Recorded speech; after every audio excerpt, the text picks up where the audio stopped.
Hi friends, చూడండి ఈ ఆకుకూరని మీరు ఏమంటారో ఒకసారి చెప్పండి. మీకు ఇది దొరుకుతుందా? దొరికితే మాత్రం మీరు అస్సలు వదలకండి. ఇదైతే చాలా మంచిదండి, కళ్ళకైతే చాలా మంచిదన్నమాట. ఇది పెసరపప్పు వేసి వండుకుంటాము. ఇదైతే మాకు వీధికైతే వస్తుందండి, చాలా బాగుంటుంది.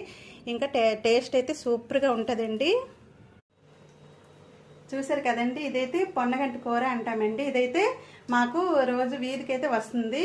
ఇది 10 రూపాయలు నేను తీసుకున్నాను. చాలా బాగుంటుందండి, చాలా టేస్ట్గా ఉంటుంది. ఇది పెసరపప్పు వేసుకుని వండుకుంటే చాలా బాగుంటుందండి. ఇంకా ఇది ముఖ్యంగా చెప్పాలంటే కూరల్లో, ఆకుకూరల్లో రారాజు అని చెప్పాలండి. ఇంకా నేనైతే చెమటలు కారిపోతున్నానండి, చాలా వేడిగా ఉంది. ఇదైతే నేను ఈరోజు ఈ కూర అయితే వండట్లేదు, రేపు వండుతాను. అది ఎలా చేయాలి ఏంటనేది నేను మన ఛానల్లో వీడియో అనేది పెడతానండి. ఇంకా ఇది కంటికి చాలా మంచిదండి.